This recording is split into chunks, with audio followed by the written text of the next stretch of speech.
Бүгдээрээ сайн уу? Өнөөдөр та бүхэндээ Холливуудын дэлгэцэнд мөнгөн бүтээлээр шалгарсан 2009 онд гарсан шинжлэх ухааны зөвнөлт аимшигын Split киног товчлон хүргэж байна. Бичлэг таалагдвал лайк, subscribe. Генетикийн инженерүүд болох Клайв Элса хоёрын гэр бүлээр кино маань эхэлдэг. Тэд өөр төрлийн амьтдын ДНХ-ийг хольж шинэ төрлийн амьтан бий болохоор генетикийн материалыг нь өөрчилжээ. Тэд эдгээр генийн өөрчлөлттэй амьтдаас эм гарган авч бүтээгдэхүүн үйлдвэрлэдэг ажээ. Тэд хоёулаа Nerd нэртэй эм үйлдвэрлэгч компанид ажилладаг. Тэдний шинэ бүтээл болох Fred хэмээх эрэгчин амьтан хачирхалтай харагдаж байгаа биз. Мөн Ginger нэртэй ижил төстэй эмэгчин амьтныг бүтээсэн. Тэд Fred, Ginger хоёрыг үржилт оруулахын тулд амьтдыг хооронд нь ойртуулдаг. Туршилт амжилттай болж тэд дарга John William нарт шинэ амьтны зүйл бий болгохын тулд хэд хэдэн амьтны ДНХ-ийг туршиж үзснээр тайлагнаад бүтээлийнхээ тусламжтайгаар олон төрлийн эмийг олж илрүүлэхэд туслаж чадна гэдгээ хэлж. Тэд мөн амьтан хүний ДНХ-ийг хольж эм үйлдвэрлэхэд туслах шинэ үйлдвэр бий болгох санаагаа танилцуулж санал тавьдаг. John тэдний хийсэн ажилд сэтгэл хангалуун байсан ч хүн амьтны ДНХ-ийг холих саналыг эсэргүүцэж компани ийм эрсдэлд оруулахад бэлэн биш байгаагаа хэллээ.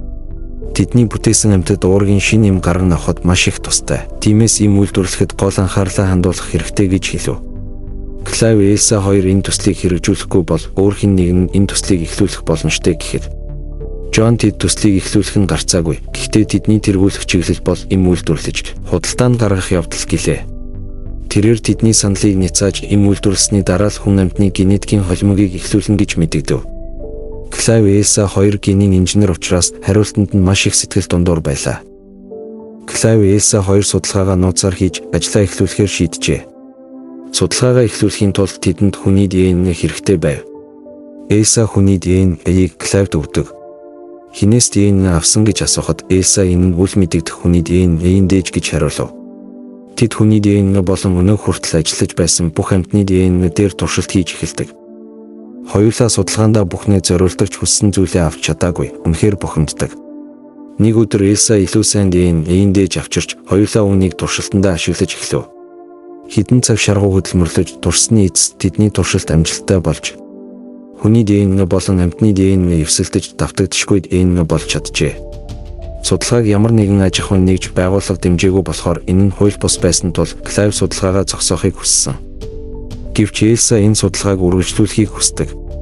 Тэрээр шинэ ДНХ-ийн дээж авч шинэ амьтдыг бий болгодог төхөөрөмжөд оруулав.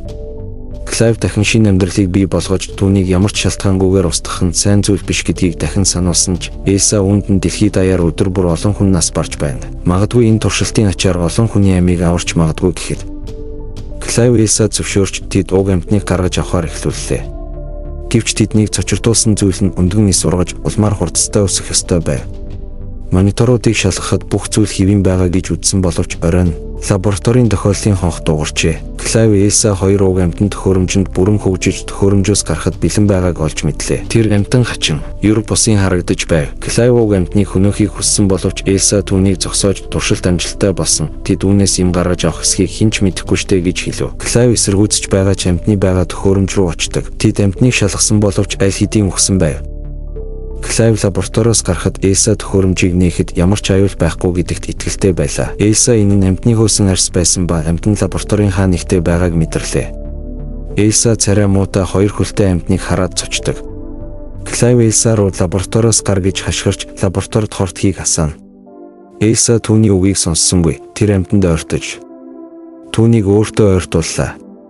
Энэ амьтан Элса руу ойртож ирэхэд Клайв түүнийг саваагаар цохих гэж байв. Яг тэр үед амьтан зэрлэг авирлахад инженерүүд лабораториос гарч Клайв уг амьтныг устгахыг хүссэн учраас лабораторийн өрөөнд байгаа хортгийг асааж гаргаж хайхыг хүслээ. Элса Клайваас уг амьтныг зүгээр л ухаан алдуулахыг хүсв. Учир нь тэр тэдний шинэ бүтээлийг юу болохыг мэдхийг хүссэн юм. Тиймээс тэд амьтныг ухаангүй болгох тунгаар хий ялгаруулдаг. Тэд түүнийг шалгаж амьтан нэмэгчин бөгөөд үнэхээр хурдтай өсч хизээмүдгүй бүрэн хөгжиж удалгүй өөхөх богино настай гэдгийг мэдлээ. Түүний амьдралын мөчлөгийг маш богино тооцоолсон.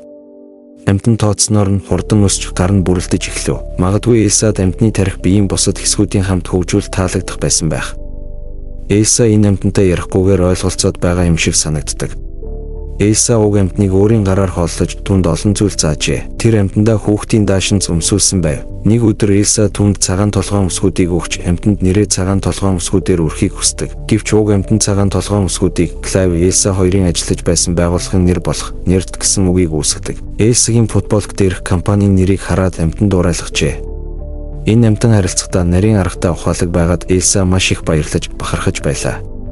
Клайвыг орж ирэхэд тэр маш их бишүүрхүү цочомтгой байдаг. Тэрээр амьтныг лабораторийн туршилтад оруулахгүй байгаад нь дургуутсаж амьтны сүлийг бас далдлах хэрэгтэй гэж санаа зовнилоо. Элса Клайваас уг амьтныг амьтан гэж дуудахаа болохыг хүсэх ба Клайв юу гэж дуудах ёстойг нь асуухад Элса уруу дараалалаар нь Дрин гэж хариулав. Элса Клайвд энэ амьтан Nerd гэсэн үгийг өөрч чадсан гэж хэлв.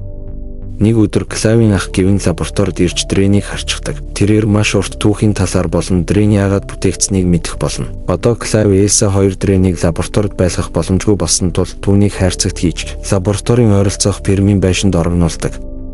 Клайв Элса нар өөрсдийн туршилт эмийн бэлтгэлийг бий болгох генетикийн холцын талаар ихтгэл тавих өдрөлгт ирдэг. Тэдний хуучин бүтээл Фред Жинжер хоёрыг танилцуулж бие биед нь ойртуулах үед тэд хурц шүдэрээ хоорондоо тулалдаж бие биенээ алж эхэлдэг. Бүх үзэгчид захиргаа Клайв Элса нарт маш их сэтгэл дундуур байлаа. Элса Клайв хоёр эдгээр амьтад яагаад бие бие рүүгээ дайрсан шалтгааныг олохыг хичээх болно. Тэд тухайн эмэгчин амьтанд хүйсээ хувиргах чадвартай ДНК байгаа тул хүйсээ автоматар эргэвчин болгож өөрчилсөн гэж дүгнжээ. Элса Клайв нар Дрэний байрыг засч тогтчуулахаар завгүй байсан болохоор зав чөлөөгүй байсны улмаас нэн чухал төслөө орхигдуулж тэр талаар ямар ч санаачлаггүй байлаа. Дрэн өсч бараг насанд хүрсэн хүний дайнд хүрчээ. Элса түүнд охин шигээ ханддаг байв. Тэр Дрэнд бүх зүйлийг зааж түүнд хайртай. Нэг шөнө Дрэн фермийн байшинг орхин ойроогүй. Клайв Элса хоёр түүнийг харанхуй доогоор хайж байхдаа ойролцох газраас Дрэнийг туулаа алж түүхийгээр нь идэж байсныг олж мэдэв. Тэд Дрэнийг гэртээ буцааж авчирдаг. Элса хоол өгөхөд хоолоо иддэггүй. Дрэн Элсад энэ амьдарч байгаа газраасаа уйдаж байгаагаа хэлв. Тэрээр ярих чадваргүй байсан ч Элсагийн өгсөн цагаан толгойн өсгүүдийг өөрч санаагаа ойлгуулдаг байв. Элса цагаан толгойн өсгүүдийг өөрч сэтгэл санаа нь тавгүй байна уу гэж асуухад Дрэн өсрөн босч дээврийн шилийг хаглан гарч явдаг. Элса Клайв хоёр фермийн байшин руу авиран гарч тэд Дрэн далавчаа дэлгэж байгааг олж харлаа. Түүнийг яг нисэх гэж байхад нь Клайв түүнийг зогсоож тэд Дрэнд хайртай. Тэдэнд тэр хэрэгтэй бөгөөд түүнийг өөрсөдөө ойр байлгахыг хүсэж байгаагаа хэлв. Клайв Дрэнийг үгэндээ итгүүлж чаддаг. Дрэний далавч нь биедээ эргэн орж Клайв руу гүйж очиод түүнийг тэрвэрдэг. Дрэн сэтгэл хөдлөлийг мэдэрдэг бөгөөд сайн муу хоёрын ялгааг ч анзаарч ялгадаг. Нэг өдөр Элса Дрэн мууртай нь тоглож байгааг мэдээд үүнийг харсан Элса Дрэн муурыг нь алаад идчих байх гэж айсандаа муураа Дрэнээс авч явдаг. Аажмаар Дрэн Клайвд дурлаж түнд Клайв таалагдж байгаа нь илэрхий ажиглагддаг. Үгээр нь Клайв Дрэний доторх хүний ДНК Элсагийнх болохыг мэддэг. Клайв Элсад игдүүцэж түнд ийм алхам хийх хэрэггүй байсан гэж хэлв. Элса Дрэнийг хайрлах сэтгэл нь явандаа буурна. Тэр муураа Дрэнд өгөхөд хурц сүүлээрээ муурны хүзүү рүү хатгаж алхахад Элса түүнийг хүчтэй алгадахад хүргэв. Хариуд нь Элса руу дайрч хүзүүндээ зүүсэн түлхүүрийг аваад хаалганы түвжийг онгойлгон гаргах гэж оролддог. Тэд Дрэний олон янзын аран шинтэй танилцж байлаа. Элса компанийнхаа даалгаврыг биелүүлж уургийг амжилттай бүтээж чаджээ. Нэг шөнө Клайв Дрэний амьдарч байсан фермийн байшингийнхаа хяналтын бичлэгийг үзэж байхдаа Дрэнийг усанд сэлж байхыг томруулж хардаг бөгөөд энэ нь түүнд үнэхээр таалагддаг. Тэрээр дэлгэцэн дээр хуруугаа хүргэхэд Дрэн хариу камерт хүрв. Клайв түүнийг харж байгааг мэдэж байлаа. Клайв айж зөөрийн компьютерээ хаалаа. Өөр нэг өдөр Клайв ганцаараа фермийн байшинд очдог. Тэр Дрэнийг дуудсан ч Дрэн хариу өгөхгүй байлаа. Хэдэн хормын дараа түүнийг эргэж харахад Дрэн далавчаа дэлгэн нүцгэн гарч ирдэг. Клайвд хайртай гэдгээ илчлэхэд Клайв ийм зүйл байж болохгүй гэж хариулсан ч Дрэнийг хүсч яг эд биологийн хичээл орж байх үед нь Элса өрөөнд гинэд орж ирээд урам нь хугарах шиг болов. Тэр сэтгэл нь хямарч гарчгүй лээ. Дрэний хурц сүүл нь асуудал болж байгаа болохоор Элса сүүлийг нь салгахаар шийддэг. Элса Клайв хоёр өөрсдийн хийсэн алдаагаа ухаарчээ.